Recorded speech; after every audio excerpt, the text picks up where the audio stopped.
Thanks. Good evening. It's 6 o'clock. We'll call to the order the meeting of the Auburn Common Council for June 2nd, 2026. We'll begin with a moment of silent meditation or reflection, followed by the Pledge of Allegiance.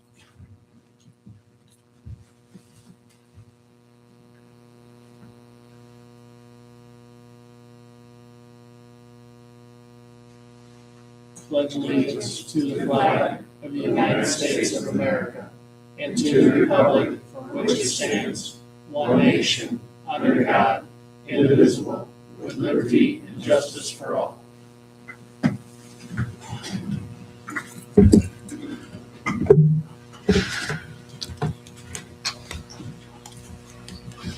Move on to roll call. Councilman Fincham, he's absent. Councilman Braun? Here. Councilman Webb? Here. Councilwoman DeWitt? Here. Councilman Williams? Here. Councilman Bundy? Here. Councilwoman Prosser? Here. Council, in front of you, you have the meeting minutes from the May 19th regular meeting. Move to approve as presented. I'll second. May we have a motion and a second to approve the minutes? Any questions or discussion by the council? Hearing none, I'll call for a question. All in favor signify by saying aye. Aye. Opposed? Motion carried. Recognition of visitors. Mike Littlejohn, Brian Parrish, Norman Yoder. Welcome.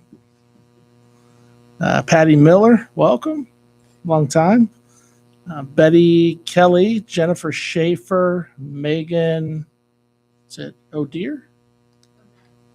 I'm sorry? Odell. Okay, thank you. Hubert Schaefer, Doug Cox, Rick Ring, Justin Fry, Jeff Jones, welcome.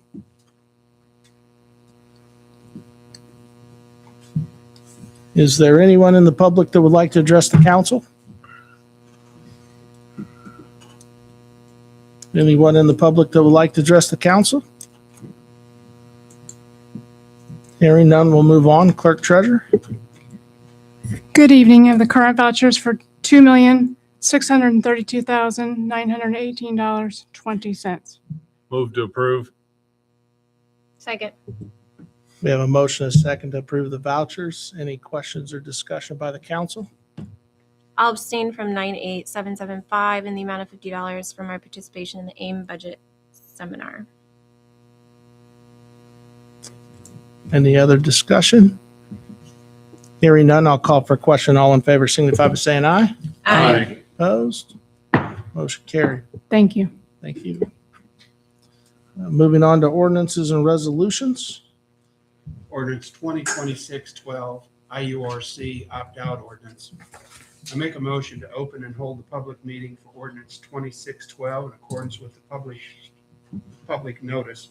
Following the public meeting, I move to continue the public meeting till July 7th, 2026, at which time the Common Council intends to take a final action. Second. Okay, we have a motion, a second on ordinance number 2026-12. We'll suspend the council meeting. We'll open up the public hearing.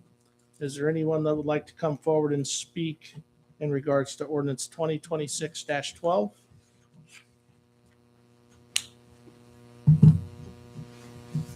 Please state your name, sir.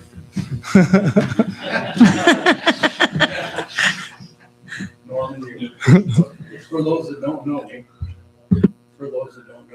my name You got to push it. Push it one more time. Now you're live. Okay. Okay. So I had the pleasure of meeting with the mayor for about, I think, 30 minutes today and voiced some of my concerns. I received this notice. I think you had some hearings on it, and I was out of country doing some important investigations. Haven't said that. So some of my comments he answered, but there's a public meeting, and there's one thing that always bothers me when you do something where you've got a set of checks and balances, which the IURC provided, although I concur that we should opt out It's the right thing to do. It save the ratepayers a lot of money, and it'll be make the city electric department much more nimble to make changes on the fly than what it is now. So there's a lot of advantages to it. But the disadvantage to it is you've eliminated all the checks and balances. Now, granted, I don't have a problem with the cast of characters, for lack of a better word to put it, sit up here now, or the cast of characters I had when I was mayor, or the people in the Board of Works for both administrations. But there's no guarantee. This is going to be probably for forever, or for a very, very long foreseeable future. And without any checks and balances, it leaves room for some skullduggery, for lack of a better way to put it. I know in your number 5 issue, you said the day-to-day operation will continue to be the responsibility of the AMU, electric employees, and the Utility Service Board. So the question I have is, do you plan on establishing an electric utilities board? I know that Columbia City, Mayor Daniels did it when I was mayor, as more of a transparent and another set of eyes that were educated and understand it, because electric rates tend to be very complicated, and it's a very complicated business. And if you don't understand it and dig into it to some degree and understand it, you can get yourself turned all the way around all which ways. So I would encourage you to create that as part of the thing, as a check and balance. If for no other reason, you've got an independent, non-elected board that's actually looking at what you do. Not that they're going to be have no voting power or anything else, but if something goes off the tracks, they've actually got a vote and voice, and they can tell and inform the public from an educated point of view of what's going on. So that's the only concern I have. Otherwise, I would, like I said, I think we just saved millions of dollars over the 20 years that I was mayor. And we'd had a lot shorter meetings in some instances, and probably ended up in much of the same spot we did. But you are removing that check and balance as somebody else looking at it. So I would really encourage you to consider that. You published it in here, so I think there's some intent to do it, but nobody seems to make a commitment to do that. So with that, I'll close. Is there any questions? I think this is the first time I've ever been in this building and room when I didn't have questions to answer. Oh, So- hold on. What were your investigations overseas? Well, I was over in Vietnam for about 3 days, and well, we'll get into that later. I'd like to just add what former Mayor Yoder mentioned. I have had some conversations with Mayor Daniel of Columbia City. They have a 5-member board. They are non-voting. It's an advisory board that they meet typically once a year when the end of year reports come out, look through those, department heads answer questions. They've got 4 members within the city limits, and 1 ratepayer outside city limits makes up the 5-member advisory board. They meet, like I said, once a year, and then anytime there's anything to do with rates or cost of service, they meet again. It is a public meeting, follows open door law, and they review that information with department heads, the consultants, council, whomever. So that is how they structure theirs. They typically meet about once a year unless something comes up in the meantime. And they are set up to where the 5 appointments are chosen by the mayor, but then suggested to council for approval. So, but I have to have Zach look into the city attorney. I'm not sure if that's the way it's set up by statute, or if they were able to do that, or if you can split the appointments. So I'll have to, we'll talk. I'll have to look into that, the exact statutory requirements. Yeah. One thing we need to do is just go through again the process for the opt-out. you want to take that, or we'd like, That's whoever whoever, happy to do it. yeah, so whoever. So One of the requirements is to explain the opt-out process. The first step is having the first reading. We did do 2 town halls on April 1st at J.R. Watson Elementary, and then we had our first reading on April 21st. Upon that meeting, we had to distribute notices to all ratepayers that allowed them a 30-day notice for the public meeting, which is being held this evening, where it stated that the council may or may not take final vote. Councilman Bundy made the motion, just to be clear, that he would like to continue the public meeting on July 7th, where council would take the final action. Upon final action, if it's approved by council, then there begins a 60-day petition period or window that a petition could be completed, acquired the required number of signatures, and filed to put it to referendum, which would go on the November ballot. That is, again, a 60-day time frame. If no petition is received, then at that point, within 30 days, you have to notify the IRC of the final vote and to complete that process. Did I miss anything? No. Okay. Zach, correct me if I'm wrong. Isn't there still something in the ordinance or state statute about that kind of, there is a check and balance in there, so to speak? We still have to do the same.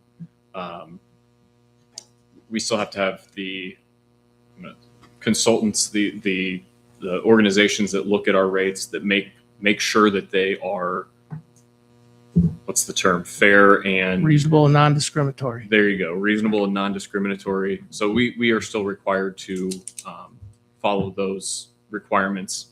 We just don't have to take the additional step of spending all the money to go to the IURC to get those rates then approved. And Okay. so obviously those all come to you to ultimately vote on whenever we do make a rate change.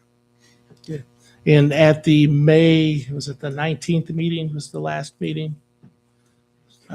They did approve a new set of rates to take effect later this year in the third quarter upon successful opt-out of the IRC. So it is contingent. Is there anyone else that would like to come forward and speak in regards to ordinance 2026-12? Okay. Close the public meeting. We'll reconvene the council meeting. So we had Councilman Bundy make the motion. We had a second. Is that Councilwoman DeWitt? Is there any discussion or questions by the council? Hearing none, I'll call for a question. All in favor signify by saying aye. Aye. Opposed? Motion carried. Ordinance 2026-15, an ordinance establishing a fund for the Auburn Fire Department Cadet Firefighter Program. Summary, this ordinance establishes a fund for the Auburn Fire Department Cadet Firefighter Program. I move that we pass ordinance 2026-15 on second reading. Second. We have a motion and a second to approve ordinance 2026-15 on second reading. Any questions or discussion by the council?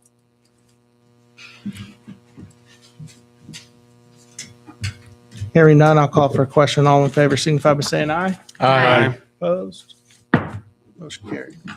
Resolution 08-2026, a resolution of the Common Council of the City of Auburn, Indiana, approving the sale of 213 East 12th Street in the City of Auburn. Summary, this proposed resolution calls for the Common Council of the City of Auburn to authorize the mayor of the city to negotiate and sell on behalf of the City of Auburn certain real estate commonly known as 213 East 12th Street, Auburn, Indiana, 46706 for $1.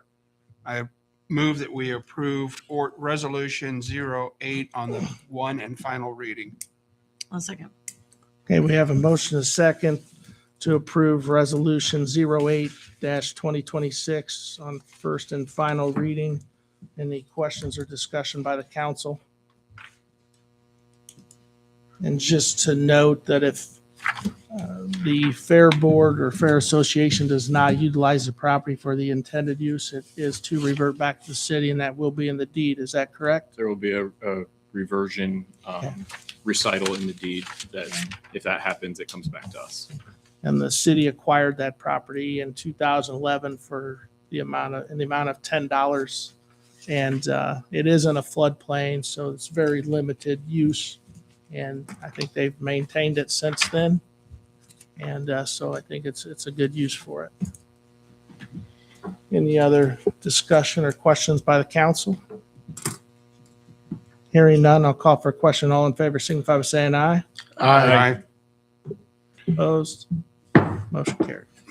Resolution 09-2026, a resolution of the Common Council of the City of Auburn to designate allocations of commercial vehicle excise tax funds, distributions, vehicle excise tax distributions, and financial institution tax fund distributions. Summary: the attached resolution designates allocations of commercial vehicle excise tax, and financial institution tax fund distributed between the funds maintained by the city. I move we pass Resolution 09-2026 on the one and final reading.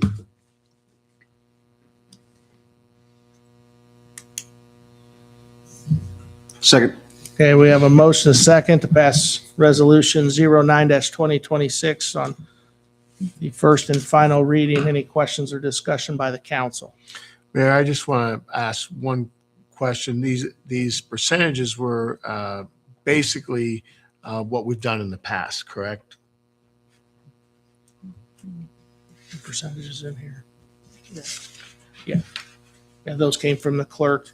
And just a little history behind that. As of January of 2026, the CVIT and the FIT was already being distributed into the general fund per the latest legislation.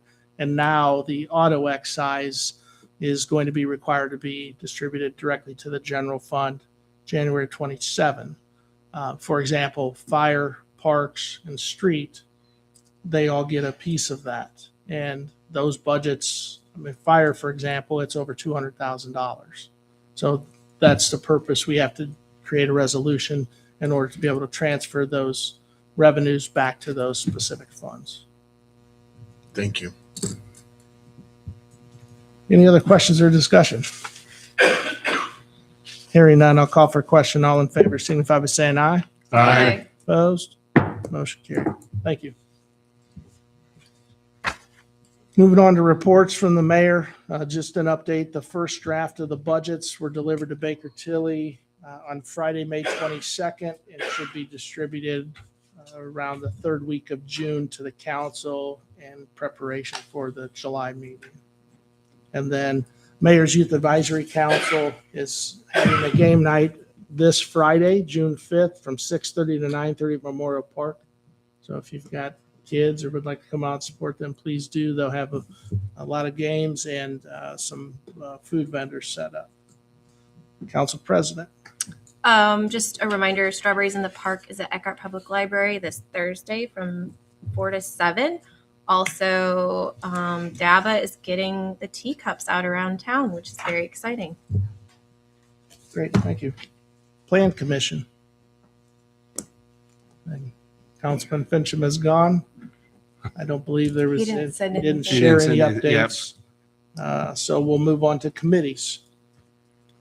Tax phase in, we have our list of CF1s and we'll be ready, hopefully we'll be ready to vote on those next meeting, which is what we've got scheduled. But I do want to thank Andy Barrand because he's done a lot of work to accumulate the list and contact companies, because for some reason this whole CF1 thing is confusing and the people companies send them to the county and then they get it bounced back to us or whatever, or they forget to send them in at all. So he's done a lot of follow-up, and Lori Pontius has done a lot of work on these. So appreciate the work they have done to keep this thing flowing. are you allocating those to us or? Talk with you guys individually about Okay. that. Finance Committee hearing is July 8th, 9 a.m. here in Chambers. Nothing for ordinance and resolution. Okay, thank you. Is there any unfinished business to come before the council? Any new business? General good and welfare of the community?